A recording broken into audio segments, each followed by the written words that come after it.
miembros de la Red Colombiana de Filosofía de la Religión. Es para mí un gusto. Mi nombre es Jeffrey Antonio Ramírez, miembro de la red y del comité. Es para mí un gusto darles la bienvenida a este segundo taller que tenemos en este año. Un taller sobre la filosofía del Tao. Le hemos dado el nombre de Camino al Camino, una introducción filosófica al Tao. Este taller va a ser impartido por el profesor Felipe Cuervo, ¿sí? Él es docente de la Universidad del Bosque y doctorando en la Universidad de los Andes. Ha venido trabajando sobre este tema desde un tiempo atrás. Entonces, bueno, es para nosotros un gusto que el profesor Felipe quiera compartir con nosotros estos avances investigativos y el conocimiento que ha adquirido sobre la filosofía del Tao, y con eso vamos progresando en la red en conocimiento de diferentes religiones. Entonces creo que eso es bastante importante. Recordarles a todos que este es un taller en 4 sesiones. Vamos a tener la primera sesión hoy 24 de noviembre.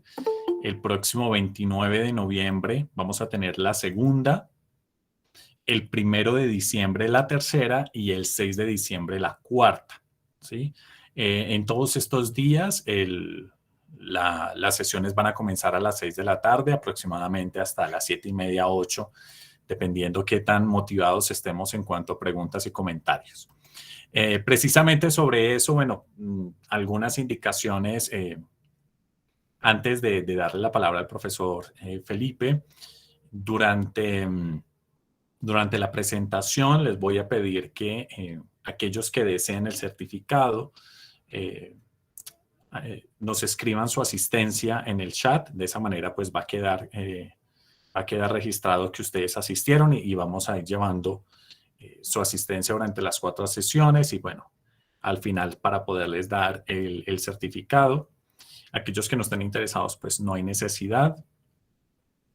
Y también durante la conferencia pueden ir ustedes dejando las preguntas en el chat, que al final se las presentaremos al profesor Felipe. Tendremos más o menos 1 hora escuchando la presentación del profesor Felipe y ya algunos minutos posteriores para resolver dudas, comentarios o profundizar en ideas. Entonces, bueno, bienvenidos a todos de nuevo. Muchas gracias por aceptar esta invitación de la Red Colombiana de Filosofía de la Religión, al profesor Felipe por su disposición y seguramente su gran trabajo, porque detrás de todas estas presentaciones hay mucho tiempo, muchas horas detrás. Entonces, muchas gracias por eso. Adelante, profesor. Bueno, muchas gracias por la muy amable introducción, Jeffrey. Creo que en términos técnicos ya sabemos todo lo que hace falta. Repito, es que a mí los números de fecha me confunden, entonces repito por si las moscas, el taller es miércoles, lunes, ¿no? Para que tengan eso presente, arrancando hoy. Y ya, eso es todo. Entonces, a ver, empiezo la presentación. Si llega a ver, si yo me meto aquí a la presentación, no veo lo que está pasando en el salón virtual. Entonces, si llega a haber algún problema, si no pasan las diapositivas o algo, le agradecería a alguien que me pegue un gritico. Pero bueno, entonces empecemos. Tengo que confesar de entrada que consideré muy seriamente arrancar esta presentación con un muy mal chiste. Le pregunté a alguien más y me dijo que eso era una forma excelente de asegurarme de que la gente se retirara antes de que la presentación comenzara. Entonces me abstuve del chiste, por lo menos mientras se acomodan. El chiste muy malo, que en realidad más que chiste malo era la tentación de la rima, que siempre es muy complicado, era llamar a esta primera parte, el Tao en Lao Tzu, el Tao de Lao. Tenía un interés en el chiste, aparte de que rimara, y la bobada de romper el hielo y demás con el humor malo. Eh, no sé por qué, pero el humor malo rompe el hielo, el humor bueno no, el humor bueno enajena. Entonces, bueno, aparte de eso, es esa, si vamos a hacer, lo voy a poner así, si yo quiero que quede una lección de estas 4 lecciones sobre taoísmo, es que una adecuada actitud hacia el taoísmo filosófico no vendría a ser el tono respetuoso de Lao Tzu, sino Lao, sin más. Pero bueno, eh, empecemos. Todavía no voy a cambiar la diapositiva porque la siguiente tiene mucho texto y uno se distrae cuando hay mucho texto. Entonces les doy un par de apuntes veloces antes de entrar. Mm, Primero, bueno, algunos de ustedes, ahí vi los nombres, estuvieron en la charla de Zhuangzi hace cosa de 2 semanas. Entonces, esta parte va a ser un poquito repetitiva, pero me interesa para los demás. Eh, Pese a que esto es parte de la Red Colombiana de Filosofía de la Religión, no voy a hacer propiamente una introducción a el pensamiento religioso del taoísmo. Esto hay que tener en cuenta, la tradición china hace una distinción muy importante entre lo que ellos llaman Tao Ya, que es la filosofía taoísta, y Tao Yao, que es la religión que se inspiró en el taoísmo. El Tao Yao, vale la pena decirlo, apareció muchos siglos después del Tao Ya. Y no es claro si el Tao Ya en sus comienzos tuvo aspectos religiosos o no. Los contextualizo una gota. El Tao Ya pertenece a la época de la filosofía china que llaman la época de las 100 escuelas, que es antes de que se formara el imperio chino, como pues antes de que se sentaran las bases del imperio chino con las dinastías Qin y Han. Mm, Esto es durante el periodo de la dinastía Zhou, ¿no? En especial de los Zhou del, se me perdieron las direcciones, del oeste. Em, la dinastía Zhou fue la dinastía más larga en tener gran poder político en China, duraron cosa de 800 años, eh, más o menos en 1300, 1200, perdón, estas fechas no son muy claras, entraron a poder, ¿no? Establecieron las bases de un reino, un reino de reinos, ¿no? Un reino de feudos, eh, que luego adoptaría el imperio chino. Y durante cosa de 500, no, no, eso está mal, como 400 años, fueron una fuerza monárquica importante. Después, cuando, pues ahí hay un mito, hay un cuento de faldas, a los chinos les encantan los cuentos de faldas, entonces uno de los emperadores se dejó llevar, ya lo veremos, justamente aquí hay una diapositiva al respecto.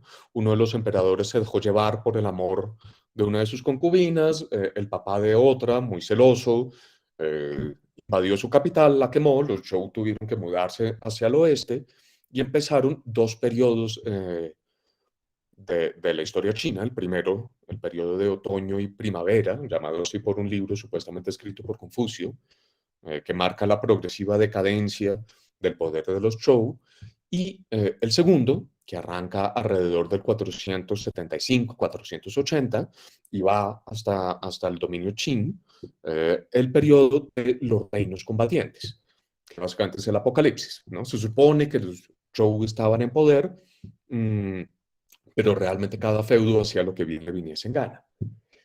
Esa es la época en que nace la filosofía china.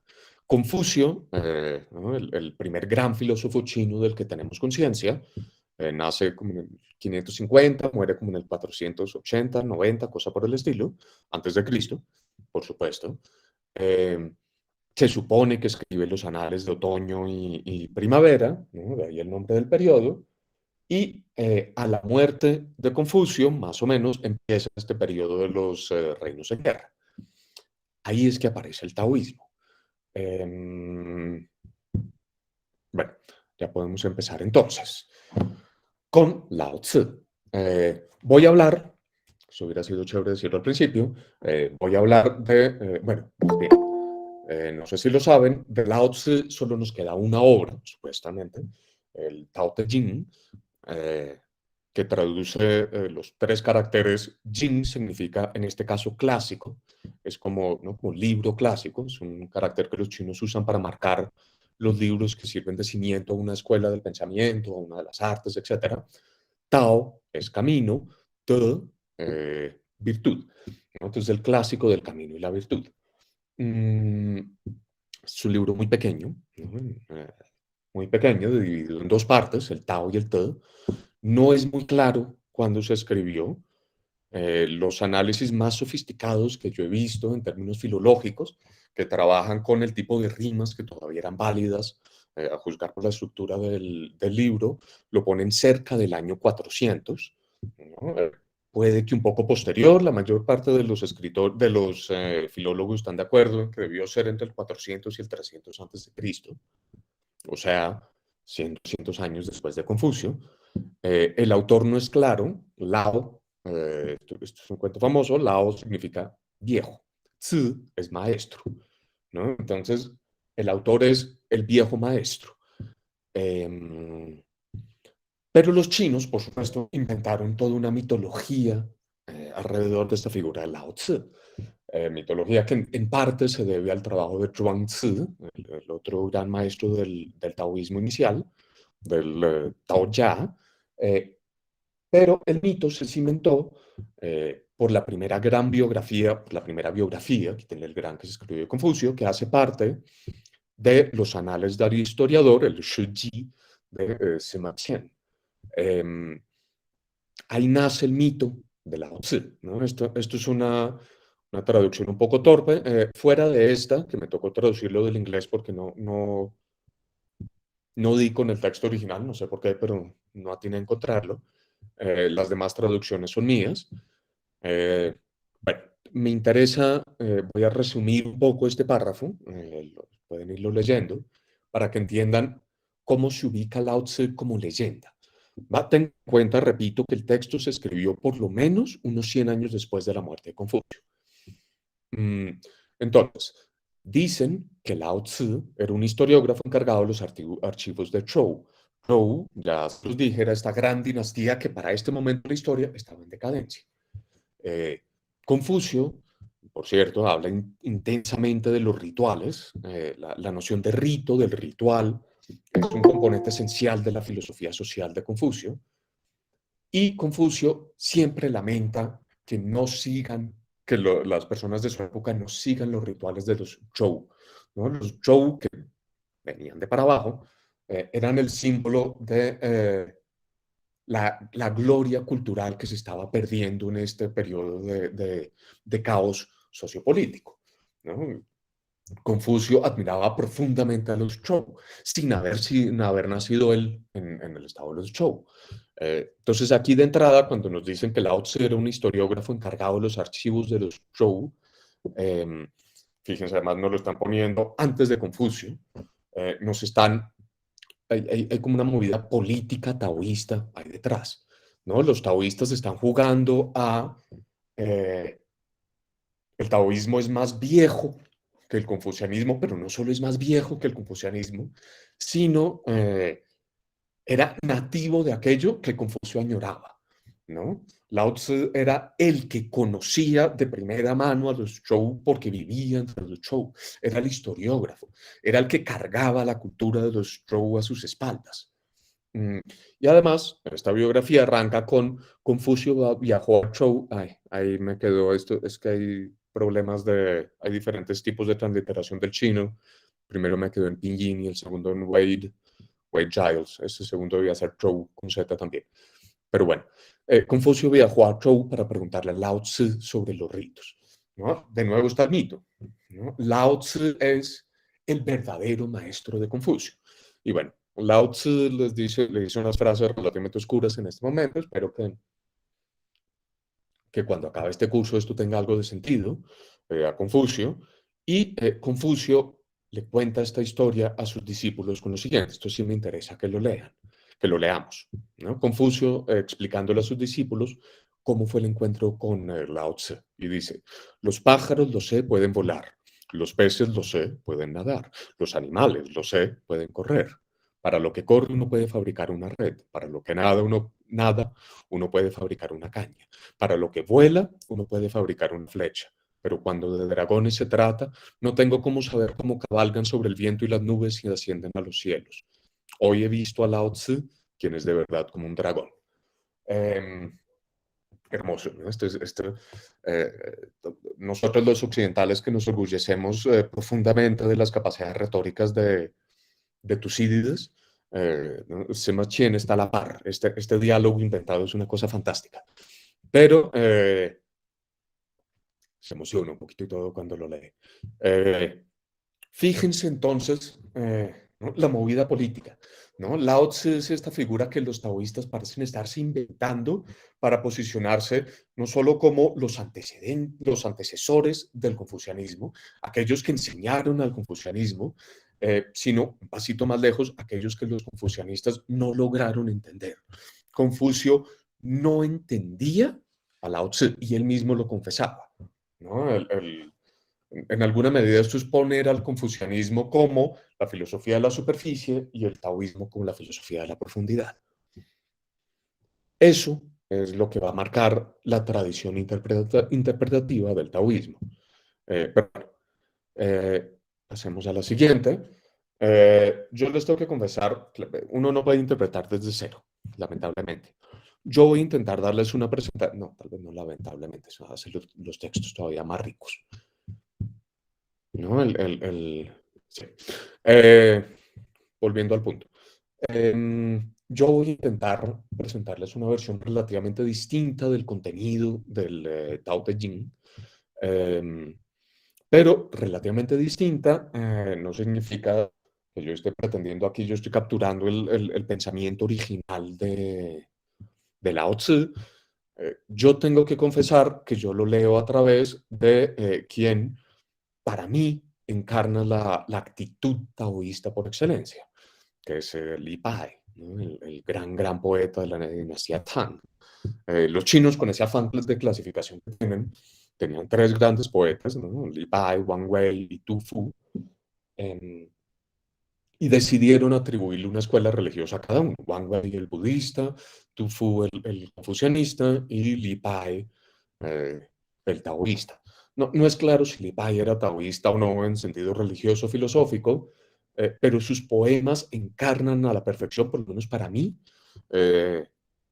lo que se debe sentir el taoísmo filosófico. El qualia del taoísmo, si así lo quieren. Este poema se los voy a dejar en la cabeza, quiero que le estén dando vuelticas y acabada la lección, podemos discutir qué relevancia tiene para el texto. Entonces dice el poema: frente a un licor no me percato del ocaso, flores caídas cubren mis vestidos. Ebrio me levanto, camino la luna en la quebrada, los pájaros se alejan, los hombres también escasean. Este camino la luna no es que se me haya chisporroteado y olvidé traducir la preposición, sino que la tercera línea, ¿no? El tercer carácter es caminar. Caminar en chino, como en japonés, usualmente toma un objeto directo, ¿no? Uno camina el camino. Y aquí, en vez de camino, aparece, ese es el último carácter, el carácter de luna. Es más, ahí tal cual parecería estar diciendo camino la luna de la quebrada, no en la quebrada, sino de, por la posición, pero pues me pareció que eso ya era mucha extravagancia sintáctica en español. Entonces, perdón, pasemos al Tao Te Ching, ¿no? Entonces, para empezar, a mí siempre me ha parecido que el primer capítulo del... les aclaro, esta sesión va a estar dedicada a la primera mitad del Tao Te Ching. El Tao Te Ching, creo que se los alcancé a decir, usualmente se divide en dos partes: el Tao y el Te, ¿no? El camino y la virtud. No siempre es lo más preciso, en especial porque hay mucha reflexión sobre la naturaleza del Te, de la virtud en la parte del Tao, pero sí me voy a concentrar en esa primera parte para explicarles qué significa el camino, ¿no? Que me parece más fácil empezar por ahí y pasar después a la noción de virtud. Y el primer capítulo de esa primera parte siempre me ha parecido que es una especie de mapa perfecto de lo que es la metafísica, por así llamarla, del Tao Te Ching. Entonces, bueno, les leo y comentando una gotica la traducción y después entro en detalles. El camino que puede caminarse no es un camino constante. El nombre con el que puede nombrarse no es un nombre constante. No hay nombre al comienzo de cielo y tierra. Hay nombre a la madre de las 10.000 cosas. Estos dos versos son muy difíciles. Son los versos segundo, tercero y cuarto de la versión en chino, porque no está claro cómo hay que leer los dos primeros caracteres. Si miran ese verso tercero y cuarto, van a ver que el primer carácter es distinto, el segundo es igual, el segundo es min, nombre, pero nombre puede ser, este carácter, min, puede ser nombre o puede ser nombrar, ¿va? Y el primero significa, el primer carácter del tercer verso es no haber, el primer carácter del cuarto verso es haber. No queda claro si uno tiene que leerlo como si esas dos estuviesen juntas conformando una palabra, una expresión, un término, o por separado, ¿no? No es claro si uno tiene que leer no hay, y el verbo principal nombra, el comienzo del cielo y tierra, o si hay que leerlo, lo que no tiene nombre es el comienzo de cielo y tierra. Yo escogí no hay, nombra, y hay, nombra, y ya les diré por qué. Bueno, así. Este así, que es el quinto verso, que es donde está un carácter solo, Q, es un término muy curioso, porque por un lado, usualmente es el que marca la conclusión en un proceso racional, ¿no? Si esto, entonces esto, en chino vendría a ser bla, bla, bla, Q, bla, bla, bla, pero también, esto es algo de lo que se percató un traductor del Tao Te Ching al inglés, Lau, también se usa para marcar citas, ¿no? Se usa para ¿no? A la manera de los medievales en la cultura occidental, cuando justificaban apelando a la autoridad bíblica, en la tradición china, en la tradición textual china, cuando alguien está tratando de justificar una posición, pone un Q y puede poner una cita. ¿No? Hay verbos especiales que usan para ciertos clásicos. Q parece ser como la partícula de citación con un intento de apelar a la autoridad para defender la posición más amplia de todas. No es claro aquí cuál de los dos es, ¿no? Si esto es que el texto está justificando la primera parte, apelando a un pensamiento clásico, o si está tratando de construir esto como una especie de argumento racional. Pero bueno, sigo. El constante no tener deseos hace ver los secretos. El constante desear hace ver su confín. Este confín, que es el último carácter del 1, 2, 3, 4, 5, 6 del séptimo verso, Yao, es muy oscuro. El Tao Te Ching entero es muy oscuro en términos lingüísticos, vamos a ser honestos. Pero yo al principio me confundí mucho porque yo en las traducciones que conocía antes de enfrentarme al texto chino, había visto que lo traducían manifestación, signo, símbolo. Y cuando llegué a ver el chino, me aparece esto que significa frontera. Ya veremos que manifestación, signo, etcétera, pueden llegar a ser lecturas válidas de lo que es la frontera del camino. Pero yo preferí dejarlo en su más básico, porque puede haber lecturas que yo no esté viendo, ¿no? Y creo que si lo marco con confín, esas lecturas quedan abiertas. Bueno, estos dos surgen de lo mismo, pero difieren en nombre. Ambos están entre lo que se llama oscuro. Hay oscuridad de la oscuridad, es la puerta a la multitud de los misterios. Ese carácter, quiero que lo vean bien porque ahorita voy a hablar largo sobre él, que es el último carácter de los versos penúltimo y antepenúltimo. Oscuridad tiene un matiz muy especial, ya lo vamos a comentar. Pero bueno, ¿por qué digo que esto es un mapa? Hay otro punto filológico que me interesa que tengan en cuenta. Vayan al primero al primer y al segundo verso y se van a dar cuenta que tienen la misma estructura, ¿no? El algo que puede algo no es, ¿no? Fei, Y viene 1, 2, 3, 4, 5. El quinto carácter, chang, significa constante.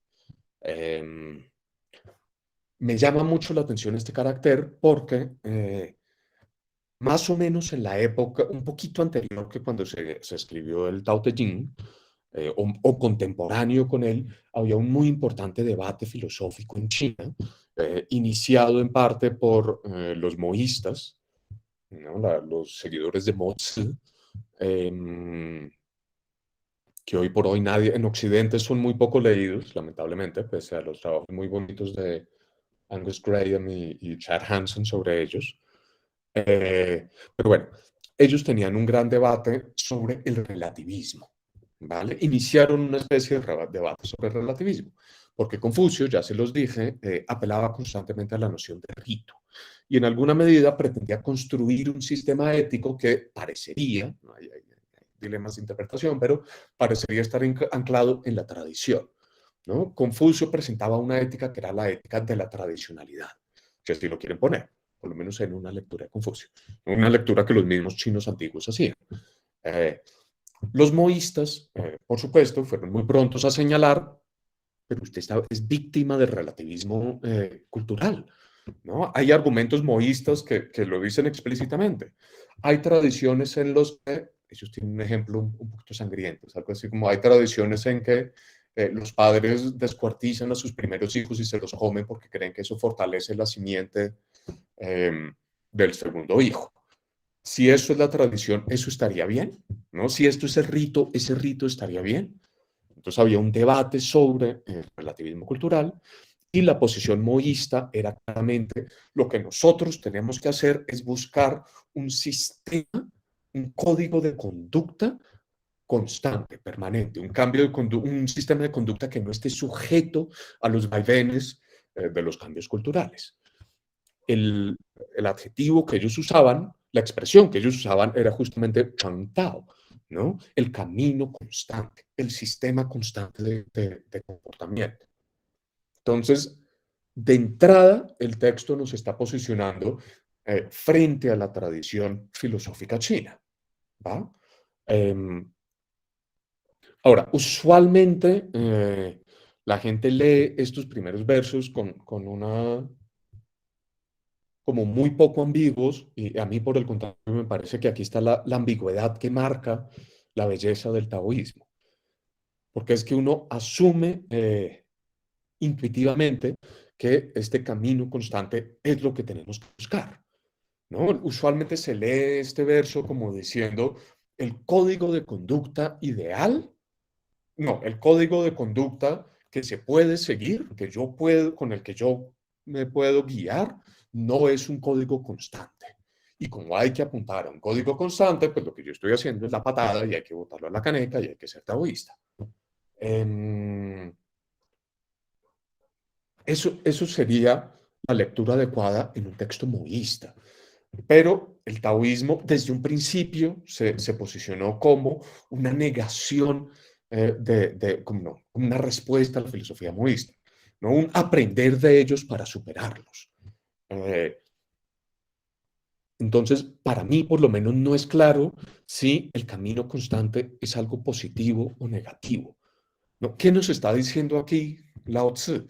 Fíjense que nos está diciendo, por un lado, hay sistemas de conducta que yo puedo seguir, pero no son constantes, ¿no? Y el sistema constante no es un sistema que yo pueda seguir.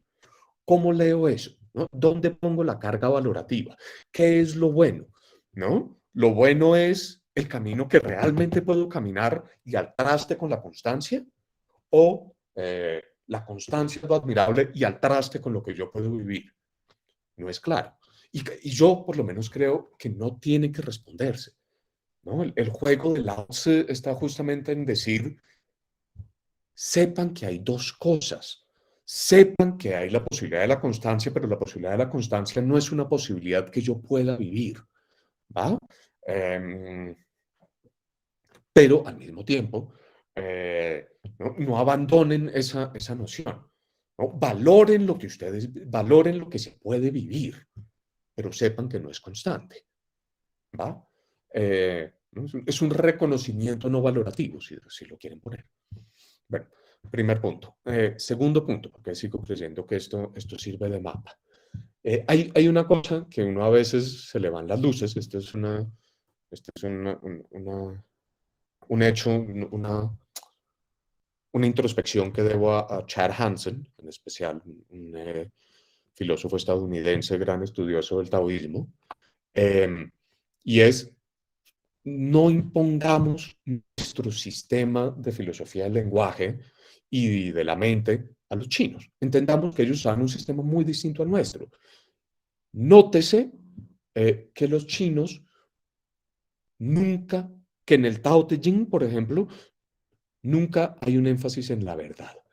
¿Va? El Tao Te Ching todo el tiempo está hablando del lenguaje, pero nunca se pregunta si el lenguaje es verdadero o no.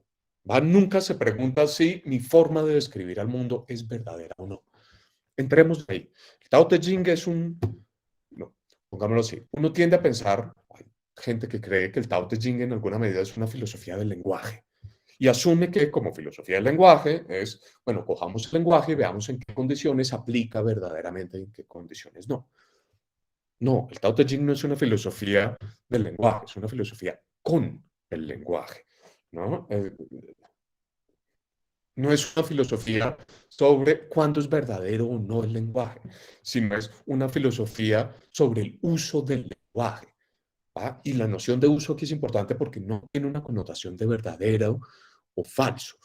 Em, ya lo iremos viendo con un poquito más de cuidado, pero la idea detrás de todo esto es: el sistema taoísta parece decirlo a uno lo siguiente. eh, Cuando ustedes nombran, eh, no están, no están diciendo verdades o falsedades, están marcando códigos de conducta frente a las cosas.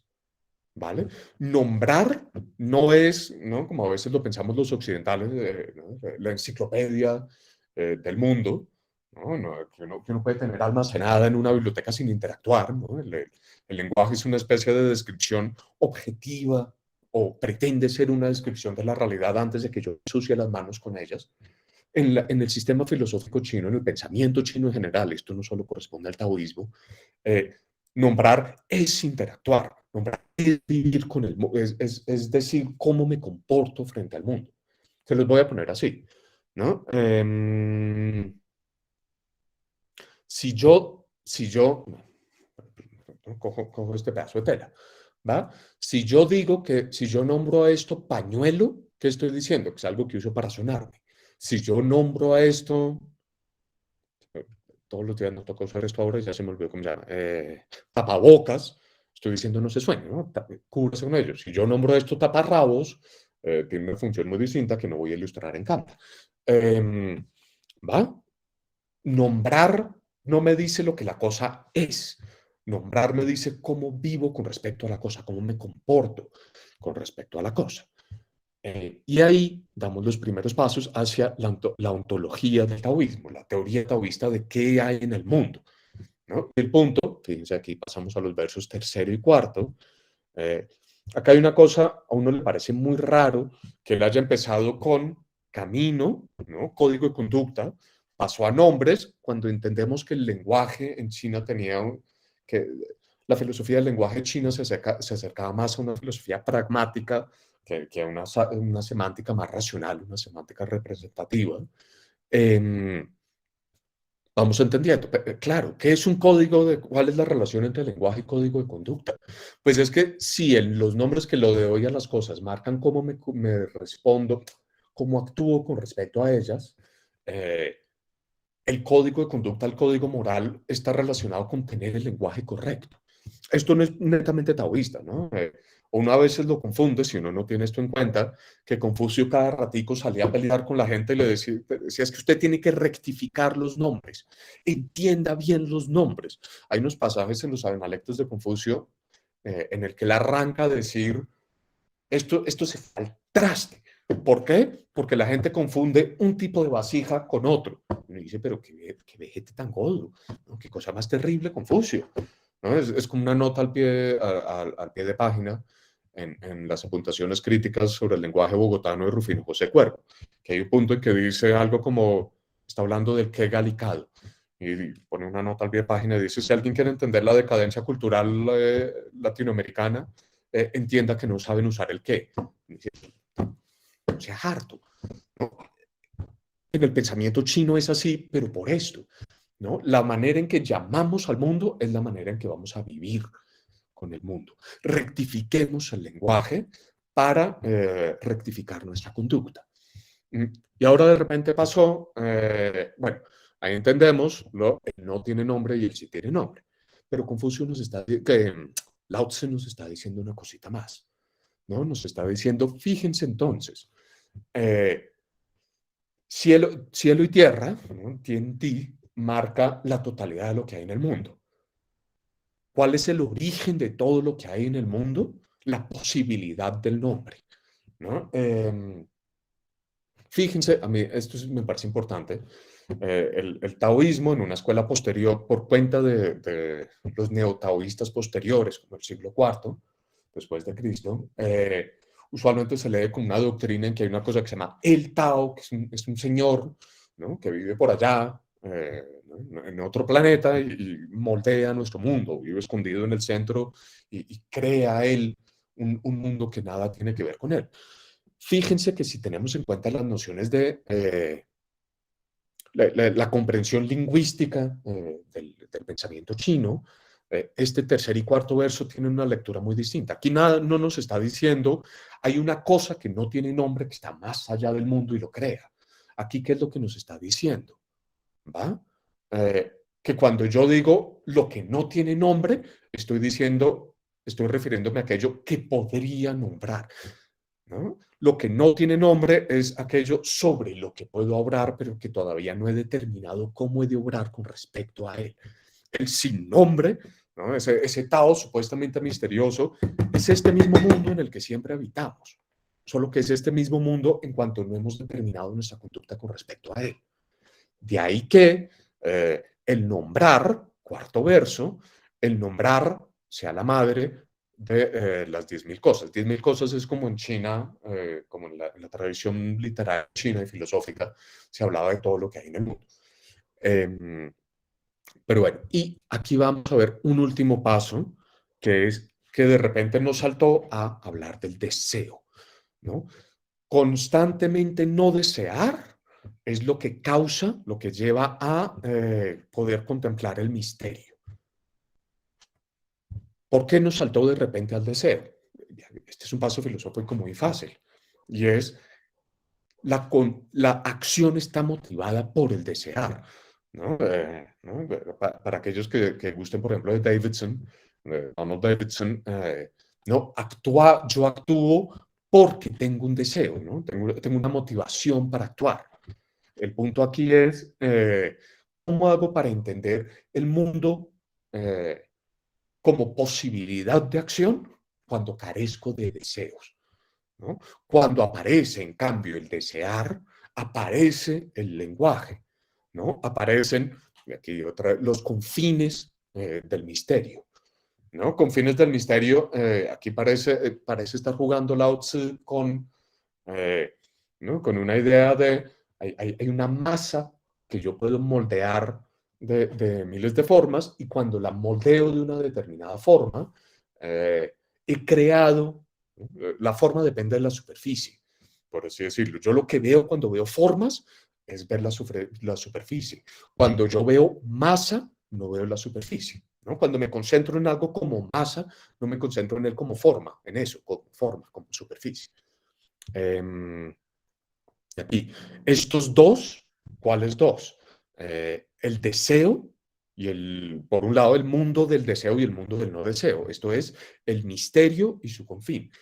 Ambos vienen del mismo lado, pero difieren en términos del nombre, ¿no? El punto aquí es, repito, no hay un Tao más allá, no hay un misterio que esté en otro lado y del que brote la realidad. La realidad y el misterio son exactamente la misma cosa, pero difieren en el nombre, difieren en la actitud que frente a ellos tomamos. La actitud de nombrar o determinar conductas, etcétera, o la actitud de no nombrar todavía, contemplar el mundo como posibilidad de acción, posibilidad del nombre. Ambos están entre lo que se llama lo oscuro, ¿no? Hay otra oscuridad de la oscuridad, es la puerta a la multitud de los misterios. Esto lo voy a dejar para un ratico más adelante. Primero ya les dije que se fijaran en este carácter, carácter, perdón, ¿no? El último de los versos, del antepenúltimo y penúltimo verso, porque sí tiene unas connotaciones muy interesantes. Este es bueno, Liu Xiang era un antologista de la cultura temprana china, ¿no? Y escribía también como colecciones de biografía. Esto viene de un libro de colecciones de mujeres afamadas. Y me llama la atención porque nos da una indicación sobre el tono con los que el taoísmo está contemplando el mundo. ¿Mm? Bueno, le leo el pasaje. Yo no marqué aquí cuando. Bueno. Primero en la decadencia de la casa de Xia, la dinastía anterior a los Zhou, a los Shang, en realidad, después vinieron los Zhou, los dioses de la gente de Pao, una pequeña nación, se transformaron en dos dragones. Entonces, el rey de los Xia extendió ofrendas ante ellos. De repente, los dragones dejaron de ser visibles y su saliva fue guardada en un cofre. Esta palabra cofre no me gusta, pero no encontré otra. Yo no sé si ustedes han visto esas como cajitas chinas que son como closets en miniatura, que ellos ponían en un altar. Originalmente lo traduje como armario, pero eso iba a sonar como que guardaron la saliva de los dragones debajo de los calzoncillos y no era la intención. Entonces, llegado el final del reinado del rey Li de los Zhou, abrió el rey Li el cofre y la contempló a la saliva. La saliva fluyó por la corte sin que pudiesen deshacerse de ella. El rey ordenó que una mujer se desnudase y la maldijese a la saliva. Aparentemente este era el ritual estándar para deshacer maldiciones de espíritus, ¿no? Así es la vida. La saliva se transformó en un lagarto oscuro y entró al palacio atrás. El palacio atrás eran las dependencias de las mujeres. ¿Por qué estoy haciendo este desvío filológico? Nótese la parquedad estilística de este texto. Fíjense que en este párrafo hay un adjetivo, que es este oscuro, ¿no? Todo lo demás, ante todo lo demás, Liu Xiang se comporta, ¿no? con objetividad de reportero idealizado, ¿no? Los adjetivos marcan valoraciones, un reportero no valora, aquí les doy los hechos. Él solo considera, en este contexto tan dramático, ¿no? Que un escritor occidental le dan esto, ¿no? Dioses convirtiéndose en dragones con saliva que se vuelven lagartos, y pues este sería, ¿no? el delirio de lo barroco. Solo hay un adjetivo que Liu Xiang consideró indispensable, y es oscuro para el lagarto. Fíjense la carga que tiene esta oscuridad, ¿no? Esta es una oscuridad, en algunos contextos este mismo Xuan se usa para negro, pero es la oscuridad de lo misterioso, es la oscuridad de lo incomprensible. Y nótese que en este caso la incomprensibilidad está atada directamente a la posibilidad de transformación, ¿no? Este Xuan, que a él le parece el adjetivo para calificar todo este proceso de dioses a dragones a saliva a lagartos, y más adelante ese lagarto preña a una mujer que dura 8 años embarazada, ella pare un crío, una cría, y esa niña, después de travesías varias, es la que hace que el rey You de los Zhou se comporte mal y lo invadan, y bueno, lo que les mencioné hace un par de diapositivas. Entonces, vuelvo al punto. Este Xuan marca, en alguna medida, resume la actitud de un chino ante esta manifestación de lo sobrenatural como un componente esencial que modifica la realidad, ¿no? Este Xuan es decir, hay algo en el mundo que no entiendo. El mundo tiene posibilidades que marcan el destino humano, ¿no? Acá hay una veneración, pero la veneración, fíjense, no es la veneración del que está alejado, ¿no? La veneración con la que yo marco el misterio como ¿qué habrá en el centro de la Vía Láctea? ¿No? Esto debe ser Xuan. No, no, no, no. No, este Xuan es con la saliva que yo encerré, con el lagarto que fue a preñar a la niña que vive en mi casa, ¿no? es una admiración espiritual, ¿no? Es un compromiso espiritual, es una actitud ante el mundo de obra sobre mí, no lo entiendo, pero no pone el mundo por allá, ¿no? Fíjense que estos son dioses a los que uno les para una mujer desnuda enfrente a que le insulte y el dios tiene que hacer algo y se vuelve un lagarto, ¿va? Ese es el tono del taoísmo. Uy, voy tardísimo, voy a cerrar una nota. Entonces, pasemos al segundo capítulo, Palabreando el mundo. Les leo el capítulo. Si todos bajo el cielo conocen lo bello como bello, entonces hay fealdad. Si todos conocen lo bueno como bueno, entonces hay maldad. Haber y no haber se dan vida el uno al otro. Lo difícil y lo fácil se completan el uno al otro. Lo largo y lo corto se dan forma el uno al otro. Alto y bajo dependen el uno del otro. Sonido y voz armonizan el uno con el otro. Enfrente y detrás se siguen el uno al otro. Esto es permanente. Este carácter aquí, hong, es distinto al que habíamos usado antes, ¿no? Al chang. Solo como para que no vayan a hacer asociaciones curiosas. Del texto en chino me interesa que noten otra vez un carácter. Eh, si van a el primer y el tercer verso, van a ver que hay un carácter, bueno, hay varios caracteres iguales, sí. En el primer verso es el 1, 2, 3, 4, 5, 6, el penúltimo carácter, el sexto, ¿no? El que parece como unas escaleritas con unas paticas debajo. Que fíjense que también es el penúltimo del tercer verso. Este es uno de los caracteres más frecuentes en el chino clásico, que en el mandarín contemporáneo se lee en ocasiones wei, en ocasiones wei, ¿no? Con un cambio de tonos, uno es un tono ascendente, el otro es un tono descendente. Y es un carácter muy particular. A veces es verbo, a veces es una cosa que los gramáticos del chino llaman coverbo, y a veces significa obrar, ¿no? Hacer, pero también puede significar considerar, ¿no? Yo considero a esta mujer como mi esposa. El chino clásico podía poner esposa como un adverbio, pero también podían usar la construcción wei, ¿no? Yo a esta mujer, wei, mi esposa. Al mismo tiempo significaba, y ahí los hablantes de mandarín cambian el tono, pasando wei a wei, también significaba eh, para algo, ¿no? Por mor a, lo que en español construimos con un dativo ético, ¿no? Cuando yo digo, él espantó al perro por mí, ese por mí, el me espantó el perro, ese me, en chino iría introducido con wei. Nótese, a una vez se le cuesta, ¿no? Uno dice, pero ¿qué clase de bárbaros ponen en una sola palabra dos significados tan opuestos? ¿No? Obrar, considerar, ¿no? Y pensando en.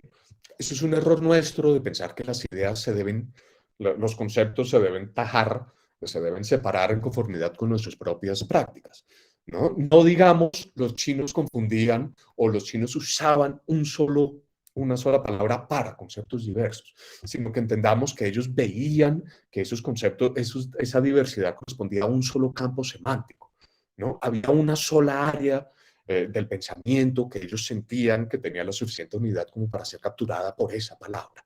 Obrar, obrar sobre el mundo y considerar el mundo como para ellos eran entidades íntimamente ligadas.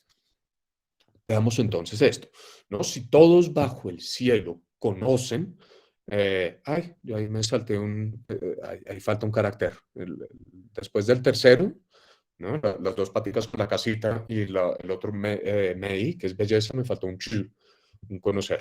Ahorita lo corrijo. Pero bueno, si todos bajo el cielo conocen lo bello como bello, entonces hay fealdad. Fíjense que acá hay un juego, ¿no? Aquí nos están diciendo dos cosas en últimas. Por un lado, cuando yo concibo algo como bello, estoy determinando una manera de actuar con respecto a eso, ¿no? Si yo concibo algo como bello, estoy determinando una actitud y una conducta frente a esa entidad que está íntimamente ligada con una valoración, ¿no? Si yo llamo a las cosas bellas, voy a ir por ellas, por ponerlo en términos simples. ¿no? No tiene, si alguien no tiene mucho sentido decir, no, esto es hermosísimo, sáquelo de aquí. No, no, no, venga, un segundo. Aprenda lo que significa hermoso, aprenda lo que significa bello, ¿no? Lo que Lao Tse aquí nos está diciendo es, claro, conocer algo como bello significa marcar un código de conducta, ¿no? Marca una forma de actuar sobre el mundo. Pero si yo estoy introduciendo un código de conducta valorativo, positivo, eso mismo implica que tengo que tener un código de conducta con respecto a otras cosas, ¿no? Para que yo diga esto es bello, necesariamente tengo que estar marcando algo como feo, ¿no?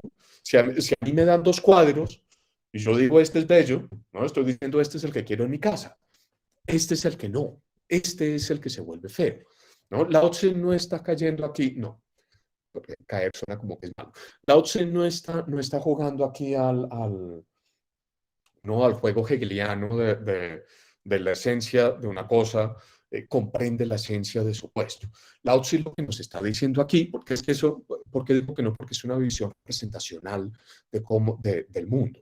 Aquí Lao Tse lo que nos está diciendo es, fíjense, ojo, si ustedes actúan valorativamente, ustedes no pueden actuar valorativamente hacia una cosa sin que eso tenga implicaciones sobre su comportamiento con respecto al resto del mundo, ¿va? Y ahí hay algo interesante, aquí ya se empieza a notar, pero se nota más cuando pasamos a lo segundo, ¿no?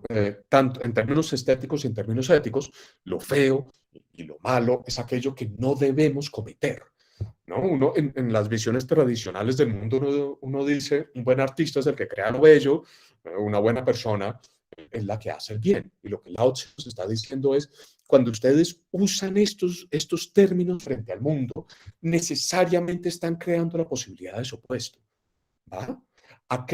La mala persona es la que crea el mal. Pero ¿quién es la persona que crea el mal? La misma persona que que adopta un lenguaje para hablar del bien, ¿va? Porque no tiene sentido hablar del bien si no estoy dispuesto a considerar algo como mal. No tiene sentido hablar de lo bello si no estoy dispuesto a considerar algo como feo, ¿va?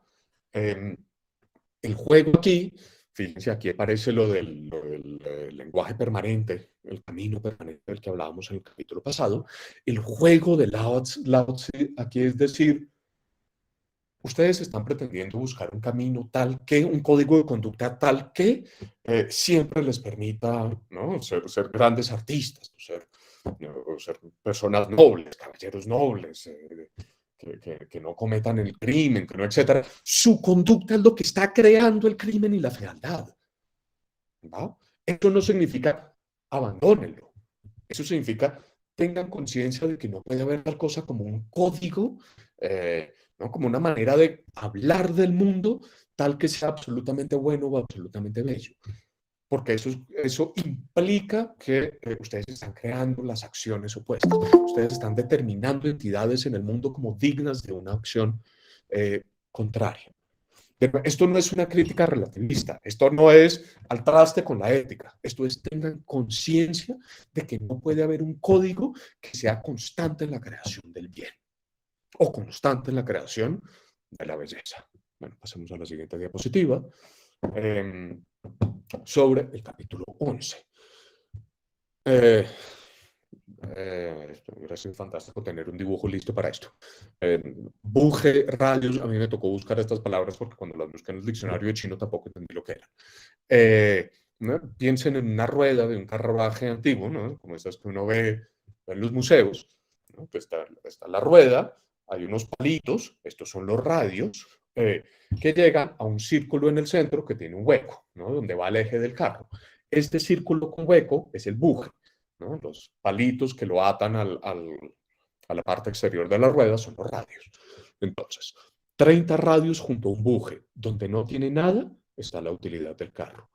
Mezclar arcilla y agua para hacer vasijas. Donde no tiene nada, está la utilidad de la vasija. Cincelar puertas y ventanas para hacer una habitación. Donde no tiene nada, está la utilidad de la habitación. Así, mismo así de la vez pasada, que puede que esté introduciendo una cita, lo que tiene lleva a la ganancia. Lo que no tiene lleva a la utilidad. Lo que hay lleva a la ganancia, lo que hay lleva a la utilidad. Mm, Me interesa aquí, en términos filológicos, que vean los dos últimos versos, ¿no? Puede que reconozcan el primer carácter es el de haber, tener, el segundo es el de no haber, no tener. El tercer carácter, y, eh, usualmente marca medios o propósitos, y el cuarto, ya lo hemos visto, es way, ¿no? Entonces aquí, y esta y-way es una expresión que tanto en chino antiguo como en mandarín contemporáneo, que marca el fin de una acción, ¿no? Precisa uno de los usos de way. Eh, pero nótese que con toda la carga que nos ha estado metiendo Lao Tzu, aquí ya sabemos que este way es el way de crear el mundo, actuar en el mundo, porque hablo del mundo de una determinada manera. Mm, pero bueno, ¿cuál es la lección aquí detrás? Esto me parece hermosísimo. Eh, el punto de Lao Tzu es, fíjense que las cosas del mundo, para ser lo que son, dependen de lo que no hay, ¿no? Este es un argumento muy parecido al del capítulo pasado, creo yo. La lección aquí de Lao Tzu es, usualmente yo veo el mundo como dividido entre, ¿no? El mundo es la totalidad de lo que hay y lo que no hay es lo que no está en el mundo. Y lo que Lao Tzu nos está diciendo aquí es, fíjense que la naturaleza de las cosas en el mundo depende del no haber, ¿no? El no ser es un componente esencial de la realidad. Un buje que no sea hueco es un buje en el que no puede entrar el eje y por lo tanto no puede girar la rueda. ¿Va? Una vasija que no sea hueca es una vasija en la que no puedo verter nada, en la que no puedo guardar nada, por lo tanto no es una vasija, ¿no? Una habitación que no esté hueca por dentro y tenga huecos para que entre luz, aire, yo, ¿no? Las personas, no es una habitación, ¿no? El supuesto no ser, nos está diciendo Lao Tzu, es un componente esencial del ser, ¿vale? Y no solo podemos llevar el argumento un poco más lejos, ¿no? El no ser es causalmente eficaz en el mundo, ¿no? ¿Qué hace que la rueda gire? El hueco del buje, el no ser que hay en el buje, ¿no? ¿Por qué vierto mi licor preciado, ¿no? Por volver al poema de Ibae, en una vasija y no en una roca? ¿Qué explica mi comportamiento? El no ser que hay en la vasija, el vacío, ¿no? El punto aquí vendría a ser, si lo fuésemos a resumir, es el no ser es un componente tan esencial como el ser para explicar el funcionamiento del mundo, ¿no? Por lo tanto, estas supuestas ontologías absolutas de las que hablan ustedes, que dividen las cosas entre lo que es y lo que no es, ¿no? No tienen ningún sentido, porque para explicar el mundo tienen que volver a apelar al no ser. Otra vez el mismo juego del capítulo pasado.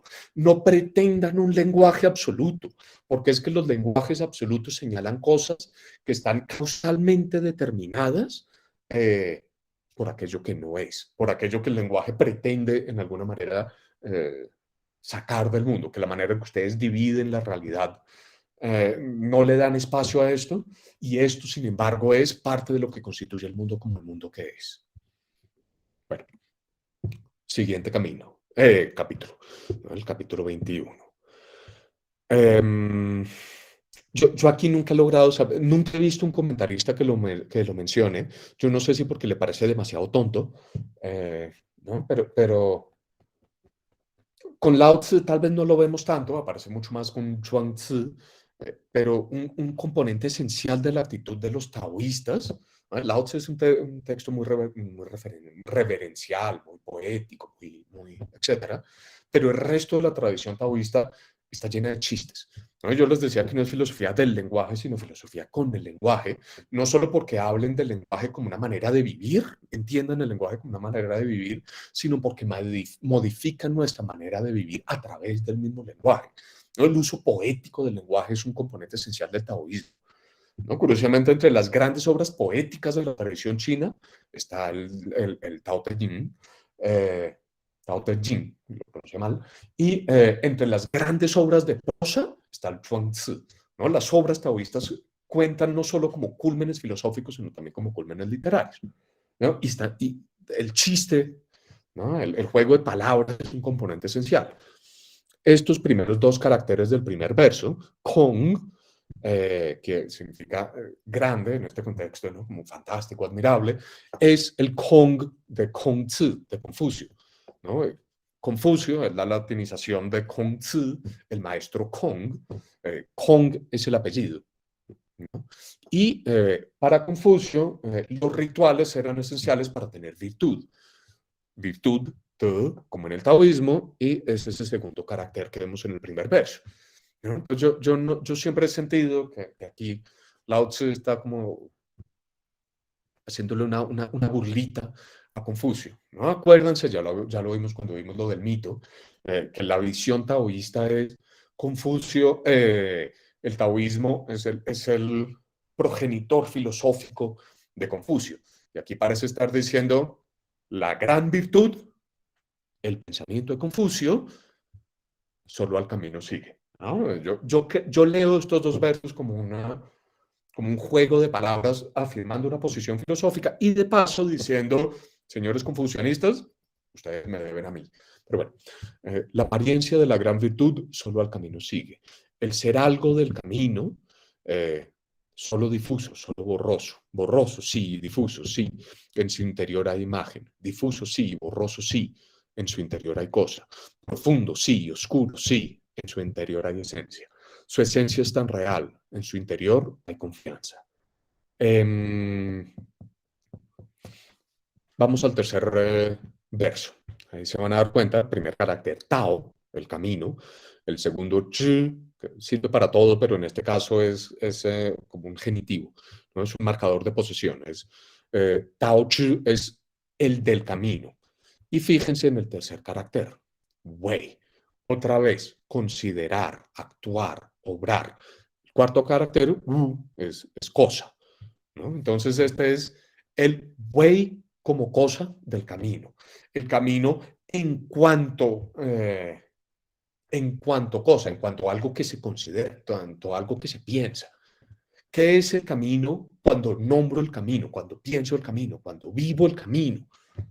Pues es que es solo posibilidad, es oscuro, borroso, es justamente aquello que no tiene los límites bien marcados. Y sin embargo, ese no tener límites bien marcados es lo que permite la existencia de las entidades, es lo que permite la existencia de las esencias, ¿no? El que el mundo sea posibilidad y no determinación es lo que me permite que el lenguaje lo demarque para que yo obre sobre él.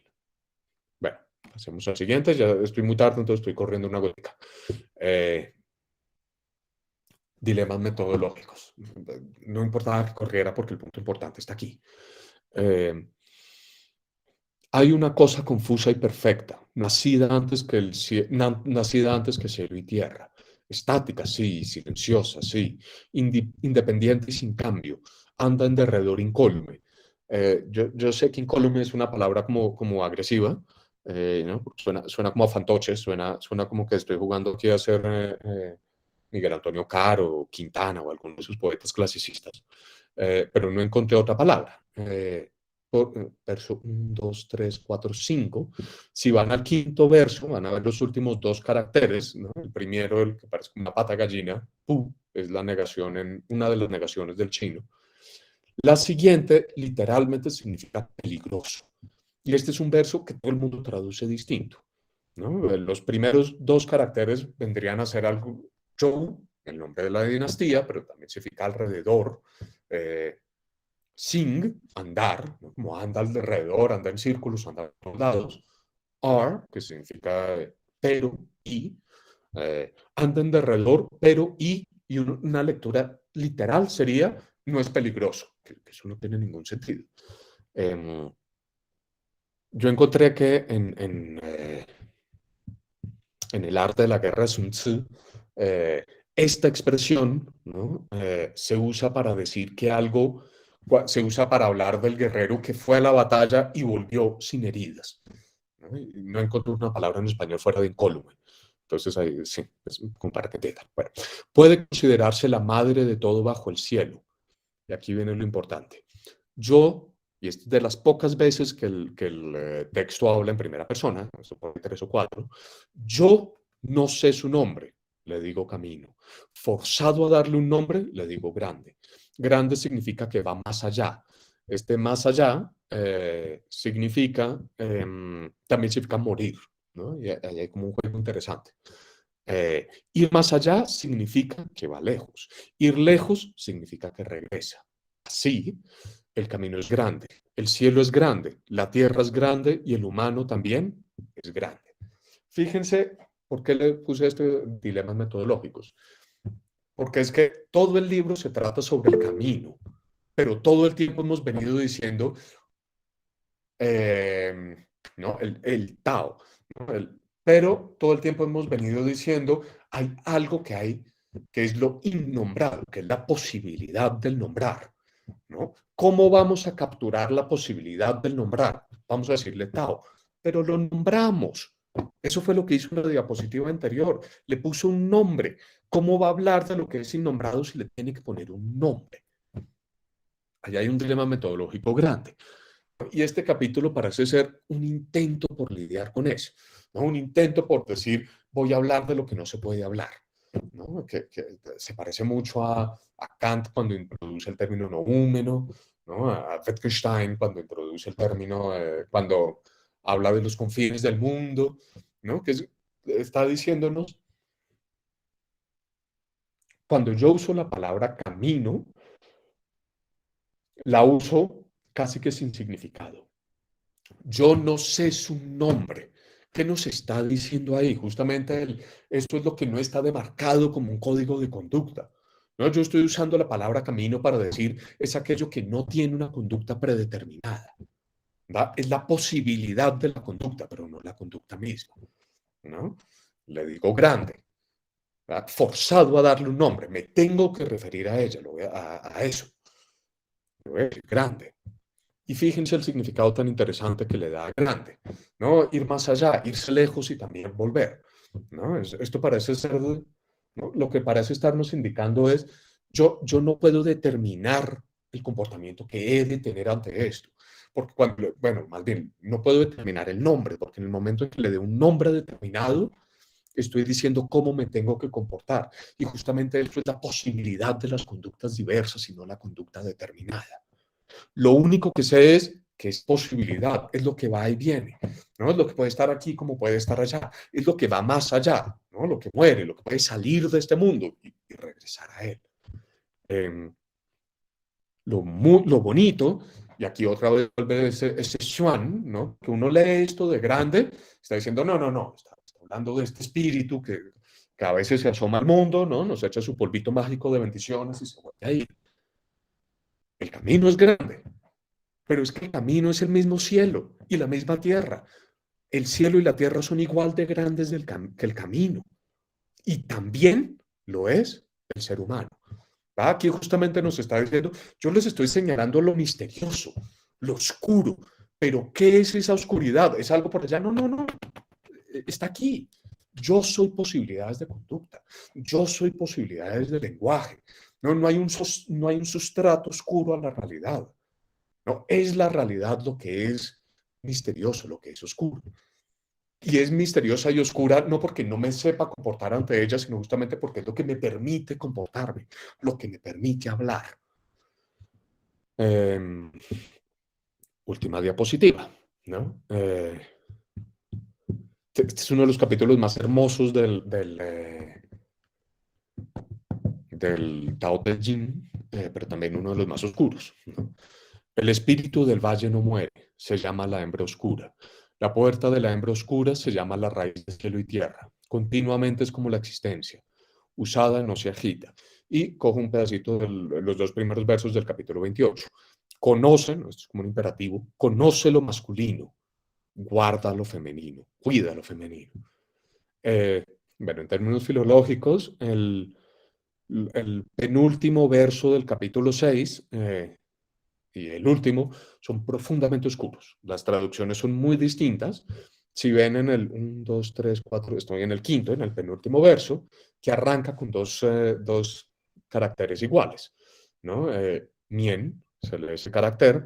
Mien significa continuamente y también significa hilo de seda. El tercero, Zhu, significa cómo. El último carácter, Shun significa existencia. Entonces, aquí nos dice, en chino esa reduplicación a veces es una forma de hablar de plural, a veces es una forma de ser enfados, cuando se reduplica un adjetivo es para darle más fuerza. Ahora, ¿cómo tenemos que entender esto? ¿No? Hay traductores que dicen, no, no, no, lo misterioso, lo oscuro, es es un hilo de seda como la existencia, ¿no? Otros dicen, no, no, no, es que es continuo, pero entonces, ¿cómo qué? ¿Cómo qué aspecto de la existencia? Y el problema está en que, por supuesto, cómo entendemos el cómo está determinado por las dos partes, ¿no? Pero si no entendemos cuáles son las partes y necesitamos que el cómo nos lo aclare, ¿qué significa ser como la existencia? ¿No? Este verso, lo confieso, a mí me supera. Y mm, el último verso, perdón, Yong Chi Pu Chin, significa algo como su usar o su ser usado no se agita. ¿Qué significa agitarse? Hay traductores que dicen que eso es agotarse en este contexto. De nuevo, yo prefiero dejarlo abierto. Me interesa, y por eso empecé con eso y termino con eso, fíjense en el segundo y en el tercer verso, que aparece en por lo menos mi carácter favorito, Xuan, ¿no? La oscuridad, el primer carácter en el tercer verso, el tercero en el segundo. Aquí puede que alguien se sienta insultado porque usó la palabra hembra en vez de mujer, pero es que el carácter que le está usando aquí, se usa para hablar justamente no de mujeres humanas, ¿no? sino hembras en determinadas clases de animales. Eso le da, por supuesto, un matiz, ¿no? Como para hablar en colombiano, ¿no? Esto le da como un matiz de monte, ¿no? No solo en colombiano, ¿no? Hay otros, colombiano es el único país de lengua hispanohablante que usa monte no solo para montañas, sino para terreno incultivado. Pues selvático, selvático no era la palabra. Pero bueno, espero que entiendan el punto. Hay una cantidad de gente que lee esto en una clave claramente sexual, ¿no? Entonces, pues la puerta del hambre oscura, entonces dicen, no, no, no, es que no, el Tao es una mujer y ahí está la vagina del Tao y a través de esa vagina nace la realidad. Y hay gente que hace unas lecturas del Tao como un manual de erotismo. No sé. ¿No? En mi experiencia, el lenguaje erótico es un excelente recurso poético para hablar de muchas otras cosas. ¿Va? Entonces, puede que Lao Tzu si nos quisiera dar enseñanzas eróticas, no lo sé, pero repito, mi experiencia es el lenguaje erótico cuando en filosofía y en poesía tiende a ser con mucha frecuencia una metáfora de algo más. Lo que me interesa, que vean aquí, y esto es a guisa de horizonte, porque es el tema de nuestra siguiente clase, es ya entendemos un poquito la metafísica. ¿Cómo tenemos que obrar con respecto a esa metafísica? ¿Qué es obrar con respecto a un mundo que es en esencia posibilidad? Y una de las claves del pensamiento de Lao Tzu es sean femeninos, ¿no? La mujer es la clave. La mujer en términos de la posibilidad, al parecer, de la generación, de la creación. Pero eso tendrá que quedar para la próxima sesión. Listo. Entonces, esperen, dejo de compartir y me vengo aquí a la sesión. Listo. Bueno, muchísimas gracias, profesor Felipe. Por lo menos para mí fue encantador en el hecho de que es introducirme, porque realmente la primera vez que escucho algo del Tao y ver cómo es una mentalidad que te saca incluso de las bases, digamos, del pensamiento en el que uno y de la tradición en la que uno se ha formado y ha crecido. Entonces, en esas medidas, pues, me parece estupendo. Muchísimas gracias. Vamos a empezar entonces con algunas preguntas y algunos comentarios. Vamos a empezar más o menos por el orden en el que fueron escritas. Allá hay algunos en el chat, quizás los que aún no hayan escrito su pregunta o pueden hacerlo. O también pueden levantar de pronto la mano como lo ha hecho Daniel. Ahorita ya le damos la palabra a Daniel. Y con eso entonces, pues, empezamos este diálogo constructivo aquí. ¿Vale? Bueno, tenemos una primera pregunta. Dice, una duda, en algunas traducciones el Tao se asocia con una madre, es decir, con lo femenino. ¿Esto es cierto o están erradas las traducciones? Y si es cierto, ¿qué relación existe entre el género y el taoísmo? Bueno, ahí mirando la hora de la pregunta, evidentemente eso fue antes de que llegáramos al capítulo 26, ¿no? Al horizonte. Eh, sí, sí, la palabra madre está en todos lados y ya se lo mencioné, habla con mucha frecuencia de lo femenino para describir el Tao. Repito, que yo tenga conciencia en este momento, tendría que revisar, pero que yo tenga conciencia, el Tao Te Ching nunca describe el Tao como mujer, nunca usa el Ni que tiene el chino antiguo para hablar de la mujer humana. Usa Ping, usa otro, que no me acuerdo en este momento, otro carácter que se usa para hablar de lo femenino, hablando de la hembra, hablando de animales y plantas, ¿no? Yo siento que ahí hay una carga metafórica importante, ¿no? Que nos está alejando un poco de reino humano, parece estar jugando con los humanos, las mujeres humanas han olvidado el género humano, ha olvidado la feminidad, ¿no? Está buscando la feminidad, repito, en el monte, ¿no? Y parece estar asociado, ¿no? Porque constantemente cuando aparece esto de lo femenino, por un lado aparece el misterio y por otro lado aparece la creación de las cosas. Entonces parece estar hablando, entendiendo lo femenino como posibilidad de creación en vez de una entidad ya conformada previamente. Em, bueno, hasta ahí más o menos, más detalles sería dictar la charla del próximo lunes hoy. Entonces, más bien lo voy a dejar eso como una Como razón para... abrebocas. Sí, exactamente. Una abrebocas. Listo, tenemos un siguiente comentario, pero debe haber una contrapartida, un complemento de esa noción femenina que se puede asimilar como la fuerza dinámica de todo lo existente. Em, voy a más o menos adivinar lo que está aquí pensando Juan Carlos.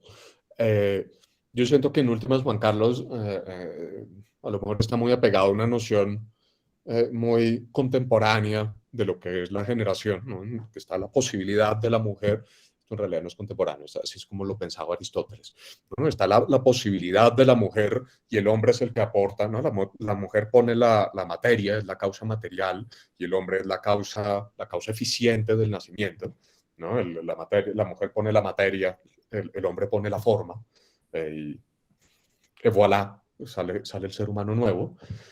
Tenga en cuenta que yo curiosamente estaba preguntándome esto anoche, que no lo tengo tan claro. Yo no sé, muchas sociedades antiguas no terminaban de entender el papel del hombre en la procreación, ¿no? No se les ocurrió esa metáfora del semen como semilla. Eso es griego y eso es nuestro. Eso no es de todo el mundo. Mm, Eso por un lado. ¿No? Entonces, el que usara a la mujer no significa necesariamente que la mujer esté aquí pasivamente esperando a que llegue el hombre y la ponga a andar, ¿no? Que sería esta versión un poco cruda, aristotélica, profundamente machista. Ujú. Hay una cantidad de feministas filólogas que le dan en la jeta a Aristóteles cada ratico por eso. Entonces, bueno, usted puede averiguar un poquito más por ahí. Punto uno. Punto dos, ya como en términos más filosóficos y no históricos, eh, voy a volver a pelear con Aristóteles. A mí me perdonan, yo sé que todo el mundo ama a Aristóteles, yo soy platónico, ¿no? A mí Platón me parece poeta, ¿no? Me parece mitógrafo. Aristóteles es el vecino sensato, ¿no? Y a mí el vecino sensato me aburre. Entonces, voy a volver a pelear con Aristóteles. Aristóteles en algún pedazo de la metafísica, probablemente puede que Steven se acuerde un poquito mejor las referencias, a mí se me olvidan las letras de la metafísica. eh, cuando hace una pequeña historia de la filosofía griega, le da por la cabeza a los presocráticos porque parecen estar confundiendo las dos nociones de causalidad, ¿no? Entonces dice, no, no, pero cuando este señor me dice que ¿no? el origen del principio del mundo es el viento o el agua o el etcétera, me está poniendo la causa material, no me está dando la causa eficiente, ¿no? No están entendiendo que la posibilidad necesita acción, ¿no? Que para motivarse. Y hay un pasaje hermosísimo en el muy tardío Merleau-Ponty, en el Merleau-Ponty que todo el mundo cree que se volvió loco, yo digo que se volvió platónico y por lo tanto subió de estrato, en que él se devuelve y dice, no, no, no, no, no, no, no, no me separen estas cosas. En que Merleau-Ponty dice, si vamos a entender el mundo, si vamos a entender la naturaleza, necesitamos justamente postular algo que sea materia y eficiencia, ¿no? La división entre acción y pasión es un fenómeno secundario. La filosofía no tiene por qué asumir ese principio del sentido común. Y ahí es que él introduce la carne, ¿no? La chair de Merleau-Ponty, ¿no? ¿Qué es la carne? La carne justamente es aquello que yo puedo tocar, pero cuando toco, ella toca, ¿va? Yo siento que esta mujer taoísta se parece un poco a eso, ¿no? Es un elemento en ese sentido antes del sentido común aristotélico. Es un elemento en el sentido de es lo que se crea y el acto de crear al mismo tiempo, ¿no? Entonces no nos cerremos filosóficamente a este modelo, voy a sonar aquí como un hippie, ¿no? El dualista. No, yo al principio pensaba que dualista y la pelea con el dualismo era una cosa muy filosófica. El otro día estaba por la calle y había un evento de hippies y estaban tocando la guitarra y cantando una canción que decía abandonemos el dualismo, volvamos a la naturaleza. Entonces, pues, no supe si alegrarme o no. Lo dejo a la libre interpretación de cada uno. Listos. Listo, Felipe, muchas gracias. Démosle la palabra a Daniel, que creo que quiere hacer su comentario, es por micrófono. Sí, muchas gracias por darme la palabra. Yo quería, bueno, tenía varias ideas, pero voy a compartir dos para tratar de no ocupar mucho tiempo. Uno es una impresión, y sobre esa impresión, si quiere comentar al respecto, estaría bastante bien. Esa es la idea. La impresión es cómo esta idea de el nombre con el que puede nombrarse es un nombre o sea, constante, pero que digamos no es, lo que se nombra no es lo nombrado. Me parece bastante interesante cómo en Occidente, digamos en las raíces occidentales judeo-griegas, está por una parte el y Dios dijo sea la luz y fue la luz, esta condición de cómo la palabra ahí sí es creadora y constituye la realidad de la palabra, y por otra parte desde Platón puede pensarse que las palabras corresponden a logos, ¿no? Y que en ese mismo sentido manifiestan un sentido lógico y ontológico. Entonces, me parece interesantísima esta gran discrepancia inicial epistemológica, o al menos así yo lo estoy viendo, aunque diría el taoísmo que no tendría yo que estar discriminando, ¿no? Pero digamos, yo percibo esa cuestión y sería interesante si quiere comentar al respecto. Y lo segundo es, digamos, supongo que, digamos... Espera, un segundito, le voy a pedir que me despiste en un segundito, que me pongan dos oraciones el comentario anterior para que yo sepa bien qué es lo que quiere que yo Sí, comente. o sea, ¿cómo observa esta condición en la que en el taoísmo la palabra no tiene esa función que sí tiene en Occidente tan preponderante? Eso es la duda al final, ¿no? Por así decirlo. Y en el segundo caso, supongo que la idea de la dualidad, que al final es, por lo que entendí de la ponencia, no es una dualidad de la realidad, sino una dualidad de la conciencia o del observador, porque supongo que el construir esa dualidad por parte del observador es alejarlo de ese sentido de unicidad, supongo que va por ahí. Y supongo que en esa misma lógica, esa dualidad de extremarla demasiado crea estos grandes males. O sea, si esa dualidad ya se optó por construir una dualidad y esa dualidad además se le da un énfasis y se crea el gran bien, pues eso engendra el gran mal. Son mis impresiones. Entonces, sobre esas impresiones quisiera saber qué es lo que piensa al respecto, porque en cierto modo son dudas, porque no me queda claro, ¿no? Digamos. Muy bien. Voy a empezar por la segunda. Em, creo que hay un problema en la forma que está planteando la duda, que tiene que ver con lo que yo les mencionaba al puro principio de ojo con traer nuestras nociones, ¿vale? Porque es que usted dijo la palabra observador, y ahí ya de entrada nos estamos poniendo en una posición equivocada, ¿no? Porque es que nosotros tenemos una noción representacional del lenguaje, ¿no? Eh, yo veo el pocillo, ¿no? ¿Y qué es la palabra? ¿No? Yo que estoy alejado del pocillo necesito una manera de marcarlo, ¿no? Una especie de mapa mental, ¿no? Que en la realidad está el pocillo. Y entonces posiciono la palabra, ¿no? Es una visión representacional del lenguaje.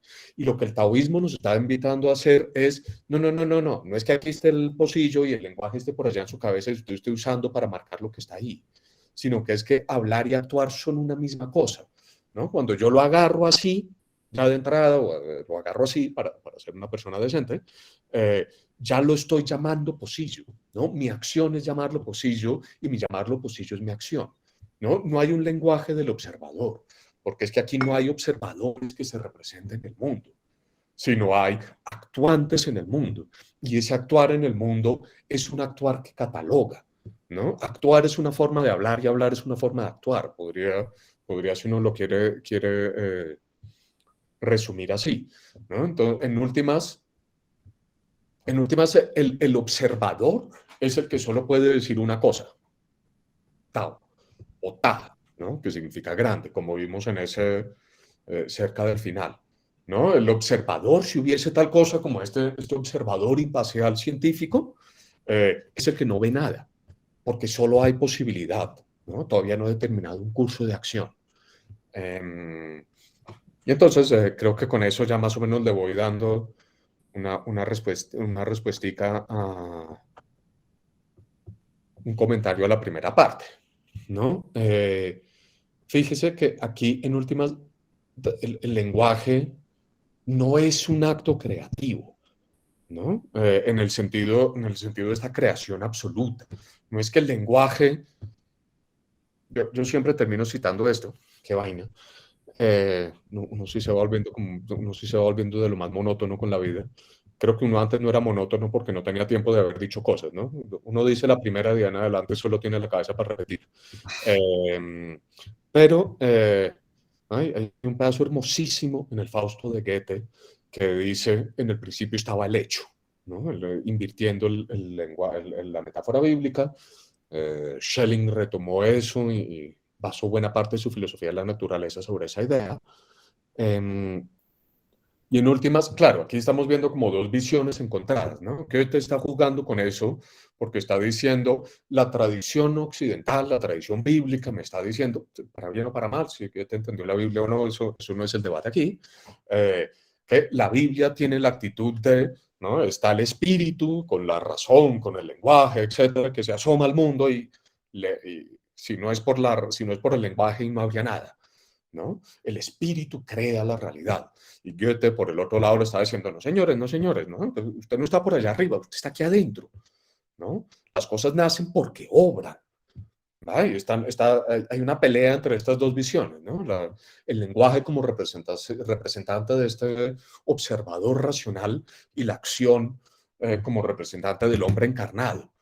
Y el taoísmo, en últimas, no estaría tomando posición. El taoísmo lo que estaría diciéndonos es, deje la bobada, son la misma cosa, ¿cuál es la pelea? ¿No?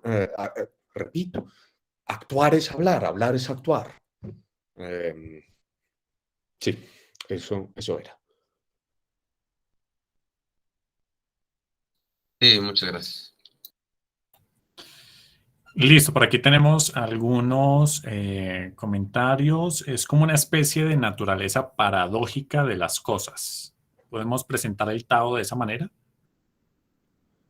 A mí me gusta mirar la hora para saber yo de qué estaba hablando cuando hicieron la pregunta que se me ayuda a entender.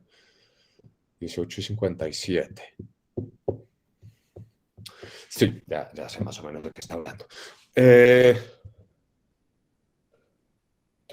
fíjese que para que haya tal cosa como una paradoja, tiene que haber la simultánea verdad de dos opuestos, ¿no? Las paradojas surgen cuando yo simultáneamente afirmo y niego una misma cosa. Eh, y aquí el punto vendría a ser, el Tao no es paradójico porque es que no hay afirmación. ¿Vale? El punto vendría a ser, si yo entiendo el Tao como la posibilidad del lenguaje, la posibilidad de la acción, el Tao en sí no puede ser paradójico porque no hay nada que se esté afirmando o negando.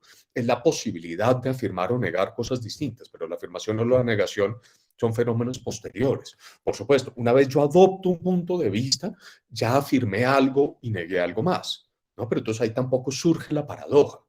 Eh, Aquí el punto vendría a ser, no entendamos el Tao como lo paraconsistente.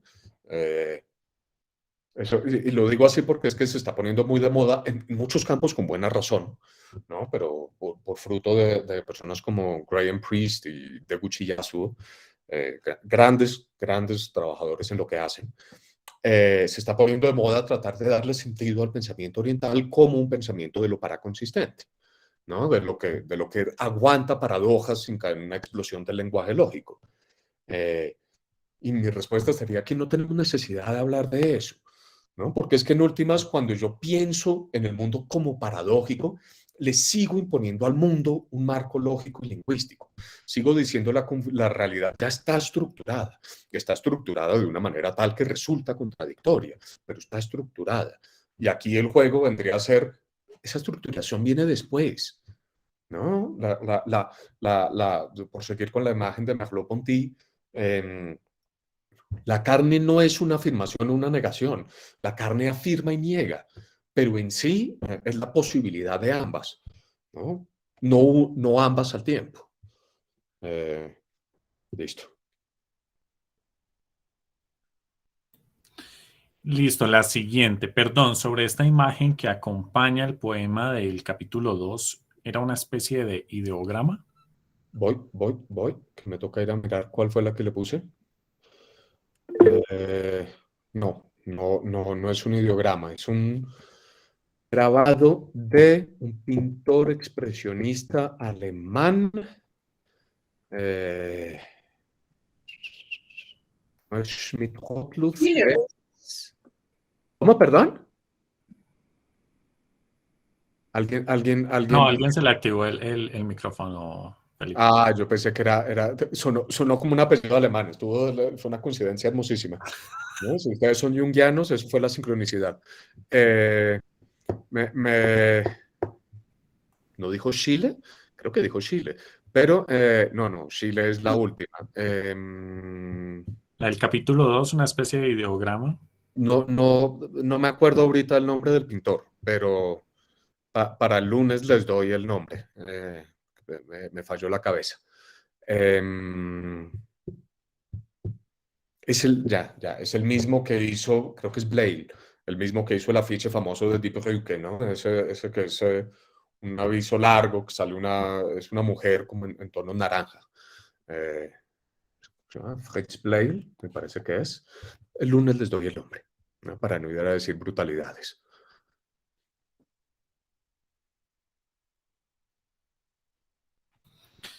Listo. Creo que alguien más, bueno, no veo más comentarios así. Indemne tiene también el sentido de incólume.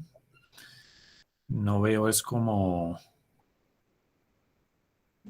bueno, más comentarios. Alguien había alzado la mano, pero volvió y la bajó. No sé si se fue por error o realmente querían hacer la pregunta.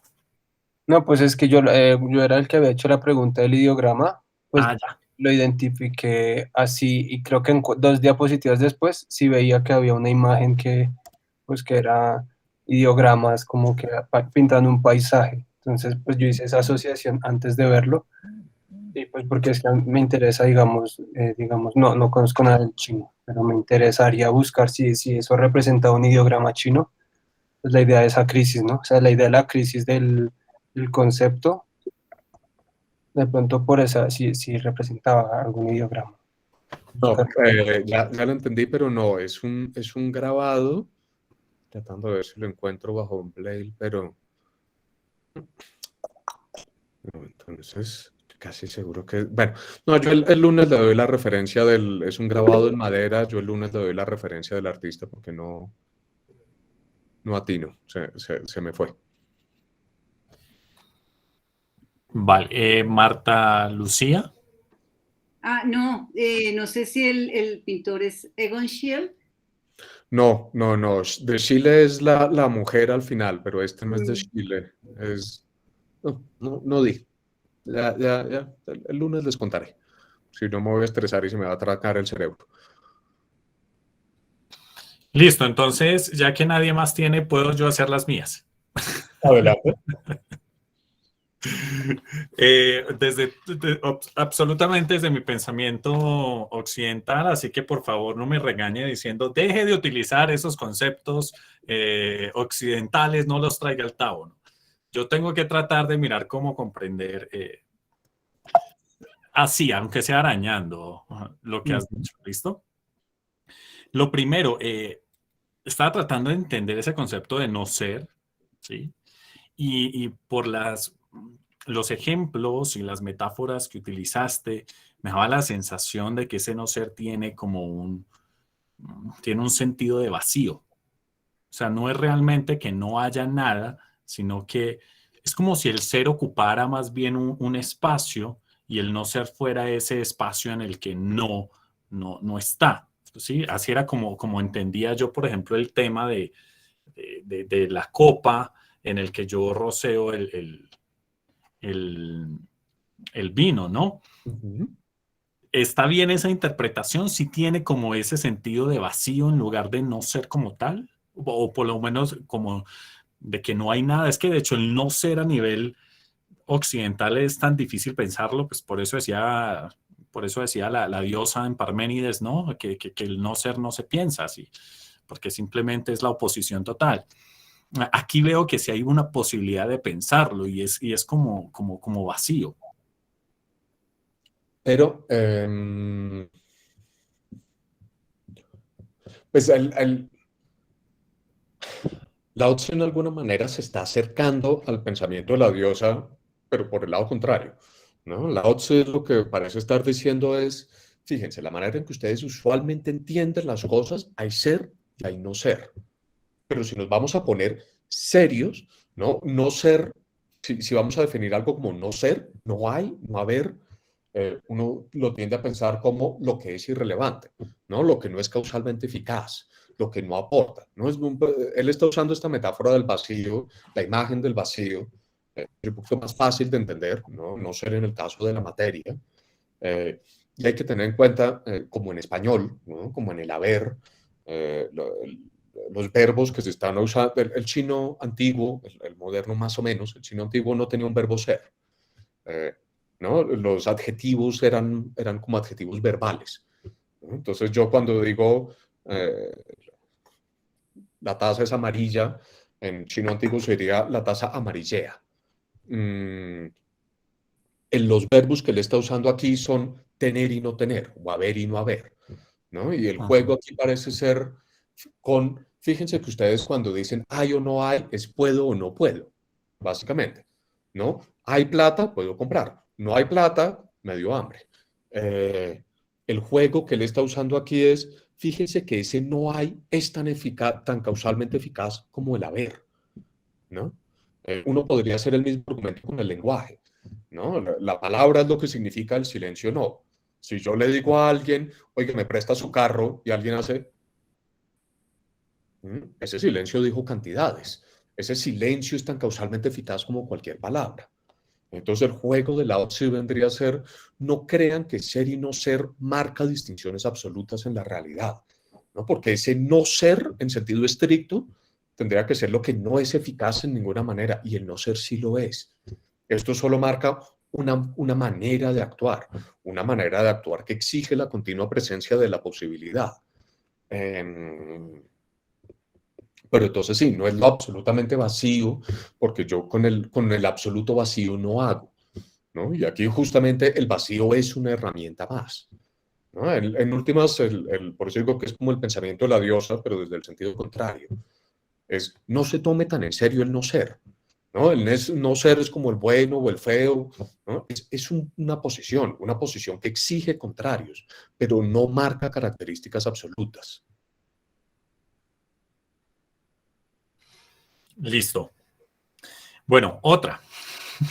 ¿Alguien más? Si no, yo me sigo apoderando de la palabra. En algún momento, bueno, hablaba de que la constancia no es algo de lo que se pueda vivir, ¿no? Y eso me pareció muy interesante, ¿no? Me preguntaba yo, pero lo constante no puede entenderse como constante en la propia vivencia. Es decir, sí, porque lo constante lo entendía yo como ese nombre que es constante, sí, pero que en últimas, cuando yo lo hago vivencia, cuando yo lo vivo, cuando yo lo actúo, pues puede que no sea constante, pero no se puede concebir una constancia, digamos, que no tenga que ser eterna, que no tenga que ser, sino que sea contingente en la medida en que mi vivencia es contingente. Mi pregunta a usted ahí sería, entonces, ¿qué está entendiendo por constancia? ¿No? Porque es que justamente, si constante, voy a jugar al segundo capítulo de Lao Tse, ¿no? Si constante tiene un significado es en oposición a mutable, ¿no? Pero entonces si me está hablando de la constancia de lo mutable, ahí viene la pregunta, bueno, ¿y entonces qué vendría a ser lo mutable? ¿No? ¿A qué lo está oponiendo? ¿No? Es un término, constante es un término que tiene significado únicamente contrastivo, ¿no? Algo es constante justamente porque se opone a lo que cambia. Y lo que Lao Tse nos está diciendo aquí es, yo no tengo ni idea si hay nombres constantes o no. Lo que sé es que si usted quiere vivir, más vale que no los esté usando, ¿no? Justamente porque las cosas cambian, justamente porque el mundo cambia, porque usted está en circunstancias diferentes. Lao Tse aquí está haciendo, alcancé a tener una imagen de un cuento en la cabeza y se me perdió. Pero lo que usted está haciendo aquí es jugando a la persona psicorrígida, ¿no? Si usted quiere nombres constantes, está negando la vida en la medida en que está diciendo todas las circunstancias actúo igual. Y no, eso no es vivir, eso no permite la vida, ¿no? Enfrentado con lo mismo, muchas veces tengo que actuar distinto. Y ese actuar distinto es un hablar distinto, ¿no? Entonces, si hay constancia, no es una constancia que se pueda vivir, no es una constancia que yo pueda poner en práctica. Ok. Ok. Y la última que tenía, ¿sí? Cuando hablabas de que no hay verdadero o falso, que lo que hay es ese uso, ¿sí? Pero ese uso puede ser calificado como bueno y malo, y en esa medida recuperar lo verdadero y falso, o simplemente todo queda relegado al tema del uso. Es decir, el uso no tiene cualificación, ¿no? No tiene forma de evaluarlo ni de juzgarlo, sino simplemente es uso. Pues eso, va a haber un poquito de eso en la siguiente charla, ¿no? Cuando hablemos del TED, pero ahí hay como dos cositas que tener en cuenta. Primero, a lo que yo iba es verdadero y falso, para nosotros se han vuelto problemas centrales de la filosofía, ¿no? Cuando uno le preguntan qué es filosofía y uno puede que se haya tomado un par de copitas de más, entonces se les está dando de profético, uno tiende a decir, no, es la búsqueda de la verdad, ¿no? El punto de aquí es, los chinos nunca se preguntaron de eso, ¿no? Les importaba un pepino, ¿no? Hay filosofía sin preocuparse por la verdad y la falsedad. Y eso tiene que ver con que verdad y falsedad son palabras que tienen, puede que no necesariamente, pero sí tienen una muy fuerte carga representacional, ¿no? Cuando yo digo algo es verdadero o algo es falso, estoy diciendo, este mapa me habla de la realidad. Y esta comprensión china de lo que es el lenguaje, en especial como aparece en el taoísmo, es, si me perdona que me robe el título que modifique el título de la novela de Ulbeck, ¿no? El mapa es el territorio, ¿no? No hay mapa y territorio, ¿no? Crear un mapa sería como en ese cuento de Borges, ¿no? Un mapa adecuado de la realidad tendría que cubrir toda la realidad y se volvería la realidad misma, ¿no? Aquí no hay una posición representacional. Entonces ellos no se preguntaron por la verdad y la falsedad, en últimas porque no había cómo plantear esa pregunta en el contexto ideológico en el que estaban ellos. Eso por un lado. Por otro lado, yo no sé si usted se acuerda o si tiene presente, ¿no? La solución que hace Tarski a las paradojas semánticas, ¿no? Cuando Tarski dice, si la verdad es un término del lenguaje, el lenguaje se vuelve inconsistente. ¿Vale? El lenguaje colapsa. Un lenguaje que tenga el término verdad en su interior es un lenguaje que está abierto, ahí sí, a paradojas, a inconsistencias lógicas.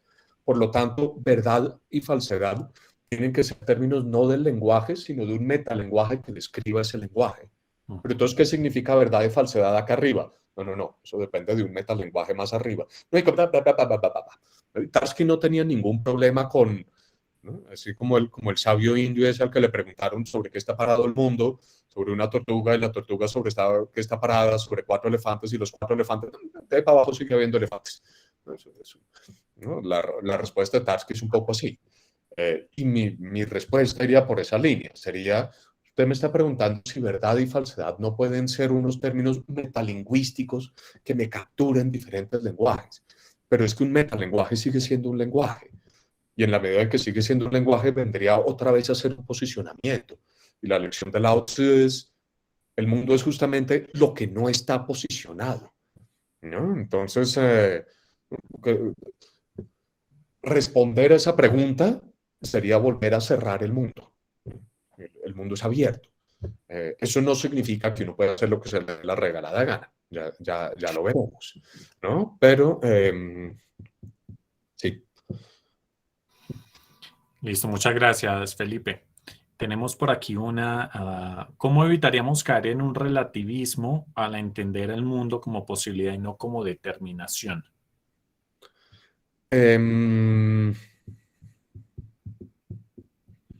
De nuevo, eso es un poquito el tema de la siguiente sesión, el tema de la virtud, justamente.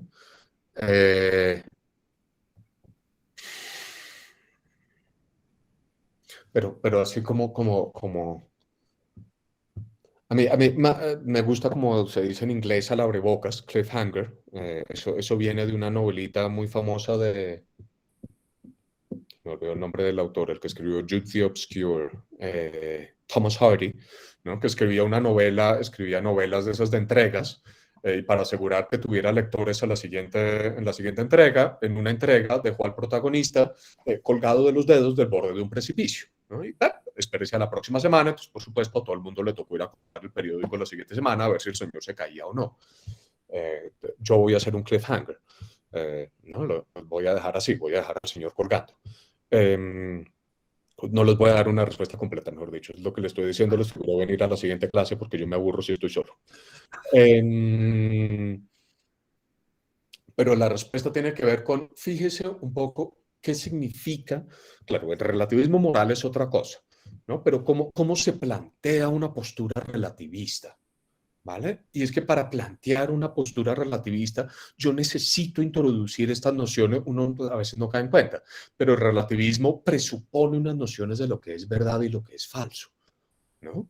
El relativismo presupone un sentido de la verdad y la falsedad, tales que indiquen una representación del mundo. Y entonces la mayor parte, por lo menos el relativismo, como se entiende relativamente coloquial, en contextos relativamente coloquiales, es decir, no hay una verdad o falsedad absoluta, y a todos nos duele, porque entonces, ¿cómo voy a obrar en un mundo sobre el que no conozco verdades o falsedades? Y lo que está pasando aquí, o más bien, lo que el Tao Te Ching podemos leer el Tao Te Ching como enseñándonos, hay que preguntarse por la verdad y la falsedad. En esa medida, el problema del relativismo no produce angustia, ¿no? No sé si las cosas son verdaderas o falsas, pero es que no necesitaba la verdad y la falsedad para vivir, no necesitaba la verdad y la falsedad para actuar, no necesitaba la verdad o la falsedad para obrar. Entonces, no conozco la naturaleza última del mundo. ¿De qué estoy hablando? No, la naturaleza última del mundo ya es una forma de lenguaje, ya es una actitud, No, no conozco lo absoluto. Lo absoluto es una determinación del lenguaje. Absoluto es justamente aquello frente a lo que usted obra como incambiable, como digno de respeto, como digno de admiración. Pero esos son fenómenos intralingüísticos, no son problemas vitales.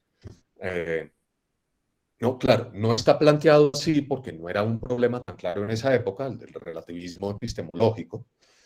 Había este relativismo cultural, pero tenía un matiz moral. Pero la lección, si lo quieren, ¿no? Para un lector moderno es: dése cuenta que usted puede vivir sin andar preocupado por verdad y falsedad, ¿no? Esto es terapéutico en ese sentido de Wittgenstein y McDowell, ¿no? De D.C. Phillips. Líbrese de la pregunta, no trate de responderla, porque tratar de responderla es caer en la trampa. Lea esto como hay filosofía sin verdad y falsedad, entonces ni se preocupe si eso funciona o no. Espero haber dejado al personaje colgando. Listo, Daniel final. Bueno, yo creo que tenemos tiempo sí para Daniel. ¿Tienes Daniel, desactivado el Sí, micrófono? igual está respondida en la afirmación anterior, pero no lo sé. Mi pregunta sería, muy particularmente, para ti, ¿cuál sería la valoración de observar con todas esas dificultades que estamos viendo, inclusive al plantear la pregunta, ¿no? ¿Cuál sería como el valor muy particular de tratar de comprender otra cosmovisión en términos de un quehacer filosófico o en correspondencia a un quehacer filosófico anterior, ¿no? O sea, ¿cuál sería para ti en lo particular ese valor si lo tienes muy presente, ¿no? Eso sería interesante. Y si lo quieres compartir, ¿no? Evidentemente, entonces esa sería la pregunta. A ver, voy a dar una respuesta honesta y después una respuesta digna, ¿no? La respuesta honesta es que yo soy sapo, ¿no? A mí me gusta meterme en lo que nadie me está invitando, ¿no? Si yo oigo una conversación afuera de la casa, yo abro la ventana, no me aguanto, ¿no? Me hago disimuladito a ver si me entero de qué están diciendo. ¿No? Esto es lo mismo, ¿no? Leer el Tao Te Ching es abrir la ventana al país vecino. Pero técnicamente, como soy un filósofo profesional, no puedo contestar eso. Entonces, me delaté un poco en la respuesta pasada. Yo vivo plenamente convencido. Yo sé que esto ya suena como a trasnochado, pero pues bueno, sí, me trasnoché. Yo vivo plenamente convencido de esta función terapéutica de la filosofía. ¿No? Entendiendo esta función terapéutica como no tan cínico como Wittgenstein de si no hubiese filosofía no habría problemas, entonces la filosofía tiene que ser su propia terapia. ¿No? Reconozcamos, seamos kantianos, ¿no? Ese pedacito en que Kant dice, ¿no? La naturaleza del ser humano es hacerse preguntas metafísicas, ¿no? La naturaleza del ser humano es buscarse problemas. La función de la filosofía en algunos casos es reconocer los problemas que no tendrían que estarnos preocupando. Esa es la función que yo le veo a este conocimiento de visiones distintas a las nuestras, ¿no? Yo muchas veces me obsesiono con ciertas cosas, ¿no? Me obsesiono con la verdad y la falsedad. Me obsesiono con una visión representacional del lenguaje. Me obsesiono con, etcétera, etcétera, etcétera. La función de estas filosofías es decirnos, si usted puede vivir sin esto, ¿a qué jode? No moleste. Busque oficio. ¿No? Eso así lo leo yo.